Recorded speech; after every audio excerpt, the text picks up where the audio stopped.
Hey guys, it's Jaden. We're back, The Magicians, episode 10, and a lot has happened, and it just keeps happening, and I guess they're really trying to wrap some things up, and I'm not mad at that. It's just like, woo, and then the world. So anyway, let's just get into the episode. People are in a lot of weird places, so I guess I'm just going to try and make a good summary of really where everybody's at. Seb sends Josh to the Taker world with an amulet that kills takers. He ends up finding this girl who ends up sending him to the underworld. More like they find an elevator that goes to the underworld, where we encounter P40, Penny OG, or, Penny Fresh, the Penny, our Penny. Down there, being as zen and calm as he is, basically telling us how that Hades has left the underworld and it's in shambles, especially since the surges and the non-surges and the matches going and coming, and it's just so much happening. And the library basically breaking apart and being on a skeleton crew. They're running the underworld very, very difficult. So eventually Josh and P40 find the cartographer from Fillory, I believe. They're really doing a lot of callbacks from early on Fillory characters from the beginning of season 1 and stuff like that. So callbacks to that. He's like, oh, well, Hades said don't map this section. Okay, so he mapped around it. Turns out it was Hades' little personal spa. Hades is gone, turns out. Really gone from hell, from the underworld. And Josh ended up finding Hades' wallet, which led to like an address. Fun fact, Josh still has Margot's eye. Margot is basically experiencing some mess because the eye connection is crossing between worlds and realms. So after entering the Taker world and then entering the underworld, you're like, whoa, too much. So she ends up freaking out.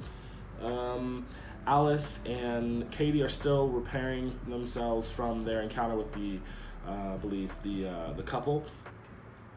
I'm pretty sure we're going to see that person again.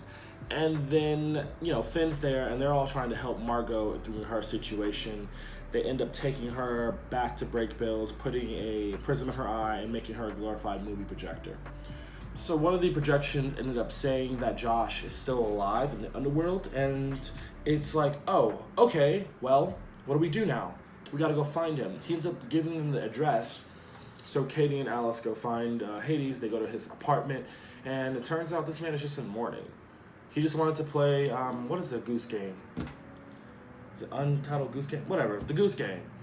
He's playing the Goose Game, and Alice talks to him like, hey, we gotta take care of this. I'm sorry. Turns out Our Lady of Underground, who died last season when the monster's sister killed her, it sent him spiraling. So now we're back into the whole thing of, okay, well, you need to come back because the Taker realm, Josh is in the Taker realm, things are happening, please help, And he's like, oh no. So we finally find out what the Takers are. They're guard dogs to stop anyone who tries to escape the underworld from reaching the civilization. However, if you break that door, you let them all through. So Seb is being a selfish bastard, trying to break the wall between the living and the dead, which, oh God, Seb, come on, my guy.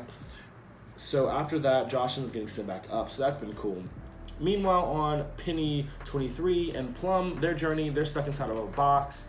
They're met by this guy named Eliphas, or Eli, to his friend, so Eliphas, and he's saying, yeah, you're a time traveler, I've worked with enough of y'all, you can either give up your curse and I'll take it away, you have to do it willingly, or you just stuck here. They stay there for a while.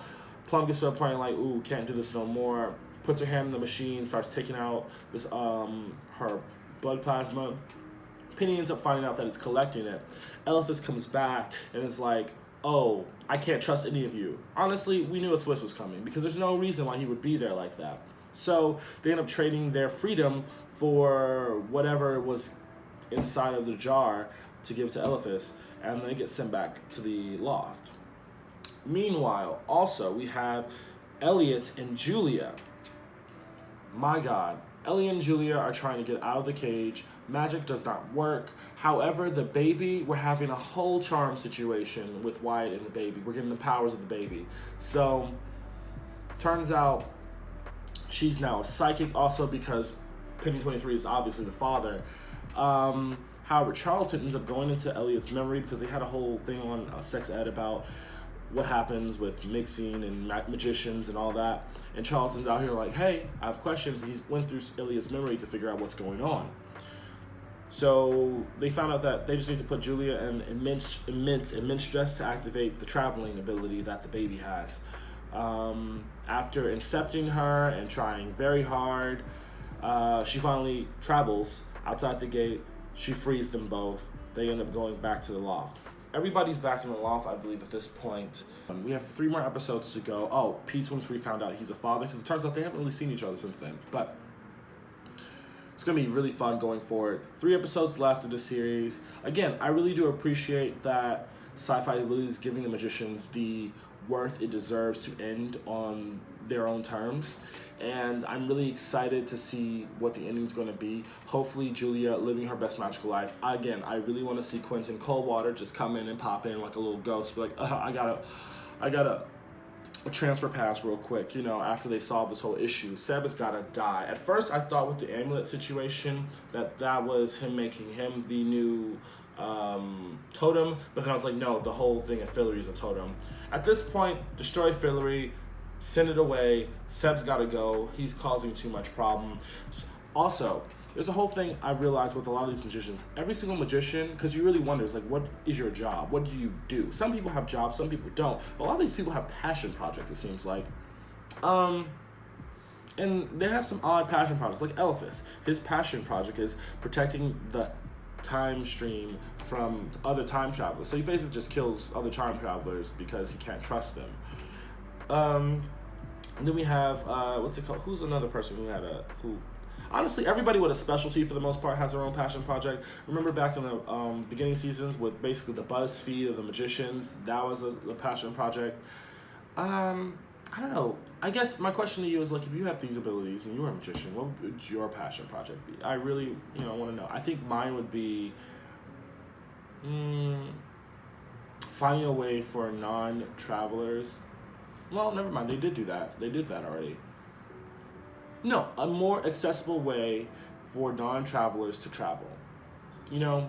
So since I'm not going to get into it, but a more accessible way than they currently have. That would be a very interesting idea. This episode, great. Loved it. Wonderful. 3 more to go. Just really can't wait to see. Just really happy that Josh didn't die. Do I think anyone's going to die of our main cast again? No. I think we've experienced enough death.